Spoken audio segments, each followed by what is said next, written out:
क्या आपने कभी रात में सोते समय अपने बेड के नीचे से आवाज सुनी है?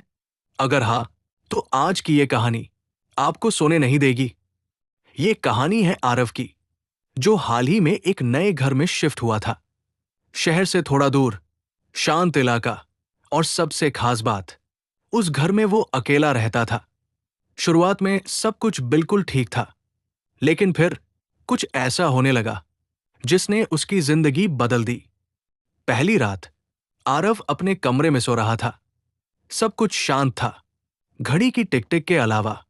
तभी ठक ठक ठक, जैसे किसी ने नीचे से धीरे धीरे बेड को खटखटाया हो।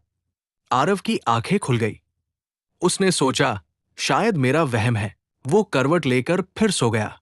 लेकिन कुछ सेकंड बाद ठक ठक ठक, इस बार आवाज और साफ थी।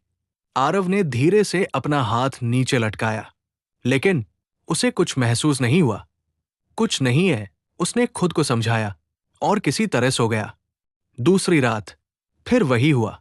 इस बार आवाज थोड़ी तेज थी, खर्रर खर्रर, जैसे कोई चीज नीचे घिस रही हो। आरव डर गया। उसने मोबाइल की टॉर्च ऑन की और धीरे धीरे नीचे झांकने लगा। लेकिन वहां कुछ नहीं था। खाली फर्श, कोई नहीं। शायद चूहे होंगे, उसने खुद को समझाया। लेकिन उसके दिल में कहीं न कहीं एक अजीब डर बैठ चुका था। तीसरी रात, अब डर हकीकत बन चुका था। रात के करीब 2 बजे ठक ठक ठक ठक, इस बार आवाज बहुत तेज थी, जैसे कोई जोर जोर से बेड के नीचे से मार रहा हो। आरव अचानक उठ बैठा। उसका दिल तेजी से धड़क रहा था। उसने नीचे देखने की हिम्मत नहीं की।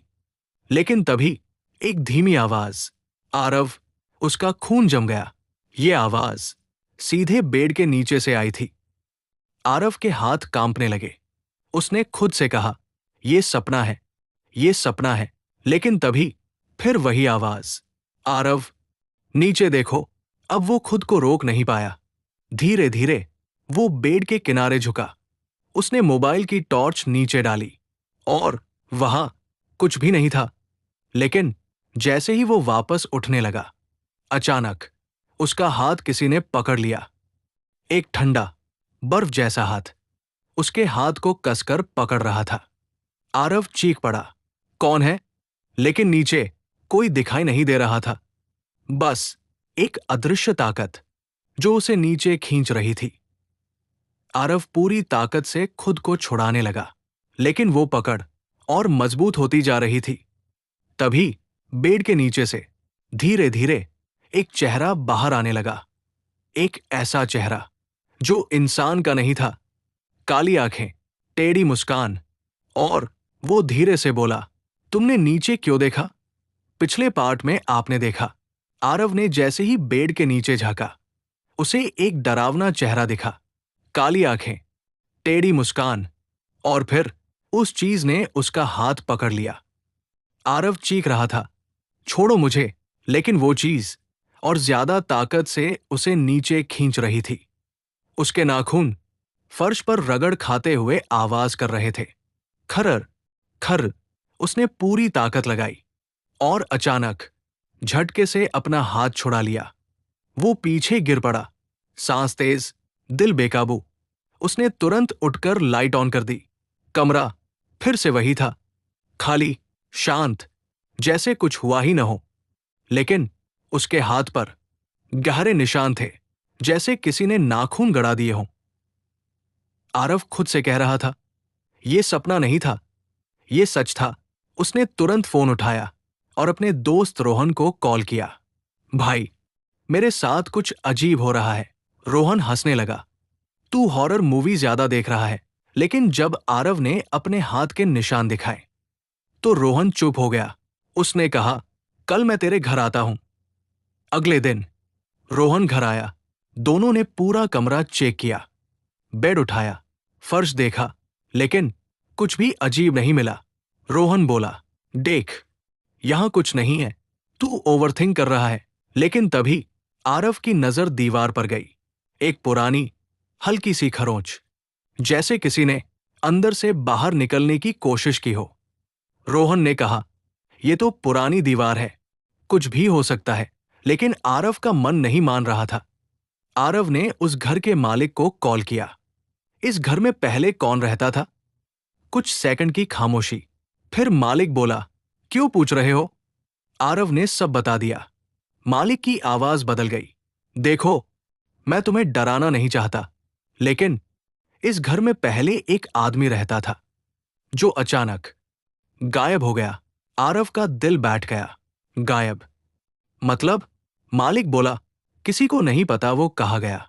बस उसके कमरे में बेड के नीचे अजीब निशान मिले थे उस रात। रोहन ने कहा, आज मैं यही रुकता हूं।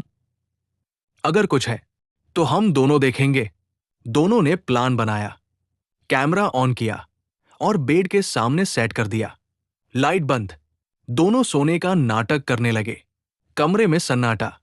घड़ी 2:16, 2:17। रोहन फुसफुसाया, ये क्या है? आरव धीरे से बोला, मैंने कहा था। अब आवाज तेज हो गई। ठक ठक ठक। और फिर आरव। इस बार आवाज और साफ थी, लेकिन इस बार आवाज सिर्फ आरव को नहीं, रोहन को भी सुनाई दी। रोहन का चेहरा सफेद पड़ गया। भाई, ये मजाक नहीं है। अचानक कैमरा अपने आप हिलने लगा, जैसे कोई उसे छू रहा हो। फिर कैमरा नीचे गिर गया और सीधा बेड के नीचे की तरफ रिकॉर्ड करने लगा। हार्ट बीट साउंड तेज। स्क्रीन में धीरे धीरे कुछ हिलता हुआ दिखा। एक साया, फिर 2 काली आंखें और वो चेहरा इस बार पूरी तरह दिखाई दे रहा था। वो इंसान नहीं था। उसका शरीर अजीब तरीके से मुड़ा हुआ, चेहरा हड्डियों जैसा, और वो उल्टा छत की तरफ चिपका हुआ था। यानी वो बेड के नीचे नहीं, बेड के अंदर था। 2 सेकंड पॉज और अचानक वो चीज सीधे बाहर कूद गई। रोहन चीखा, भाग! लेकिन दरवाजा अपने आप बंद हो गया। कमरा लॉक। और वो चीज धीरे धीरे उनकी तरफ बढ़ने लगी और फिर वो हंसने लगी।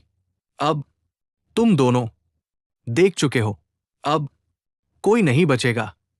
दरवाजा अपने आप बंद हो चुका था। खिड़कियां जैसे किसी ने बाहर से जाम कर दी हो। कमरे में सिर्फ एक आवाज गूंज रही थी, अब तुम दोनों नहीं बचोगे। रोहन ने दरवाजा खोलने की कोशिश की, लेकिन हैंडल हिल ही नहीं रहा था। आरव पीछे हट रहा था, धीरे धीरे, और वो चीज चारों पैरों पर रेंगते हुए उनकी तरफ बढ़ रही थी। अब वो सिर्फ कुछ कदम दूर थी। उसका चेहरा पूरी तरह साफ दिख रहा था। काली आंखें जिनमें कोई पुतली नहीं थी, और एक लंबी असामान्य मुस्कान। उसने अपना सिर टेढ़ा किया और बोली, तुमने नीचे क्यों देखा? आरव कांपते हुए बोला, तू क्या है? वो हंसी, मैं वो हूं जिसे कोई नहीं देखता जब तक बहुत देर न हो जाए। अचानक वो चीज तेजी से आगे बढ़ी, रोहन को पकड़ लिया, उसके गले पर अपने लंबे नाखून रख दिए। रोहन चिल्लाया, आरव बचा मुझे। आरव ने पास पड़ा एक लकड़ी का डंडा उठाया और पूरी ताकत से उस पर मारा, लेकिन डंडा उसके शरीर के आर पार चला गया, जैसे वो ठोस नहीं थी। वो चीज अचानक रुक गई और धीरे धीरे आरव के करीब आई, इतनी करीब कि उसकी ठंडी सांस आरव के चेहरे पर महसूस हो रही थी। और फिर उसने फुसफुसाकर कहा, तुम समझ क्यों नहीं रहे? मैं बाहर नहीं हूं, मैं तुम्हारे साथ ही हूं। हार्ट बीट साउंड तेज। अचानक कमरे की सारी लाइट्स बंद हो गई। पूरा अंधेरा, सिर्फ आरव की सांसों की आवाज। कुछ सेकंड बाद लाइट वापस आई और रोहन गायब था। कमरा खाली, सिर्फ आरव और वो चीज। लेकिन इस बार वो चीज आरव के सामने नहीं थी, वो कहीं दिखाई नहीं दे रही थी। आरव घबराकर चारों तरफ देखने लगा, कहाँ गई? फिर धीरे धीरे उसे एहसास हुआ कि कमरे में एक ही शैडो है और वो उसकी अपनी शैडो नहीं थी। आरव ने नीचे देखा और उसकी शैडो उसके साथ मैच नहीं कर रही थी। वो खुद ब खुद हिल रही थी और धीरे धीरे उस शैडो ने सिर उठाया और मुस्कुराई। 3 सेकंड पॉज। आरव समझ चुका था वो चीज बेड के नीचे नहीं थी, वो इंसानों के अंदर छिपती है और अब वो उसके अंदर आ चुकी थी। अगली सुबह पुलिस उस घर में आई। उन्हें रोहन कहीं नहीं मिला, सिर्फ कमरे के फर्श पर घिसटने के निशान और बेड के नीचे एक नया स्क्रैच जिस पर लिखा था, अब अगला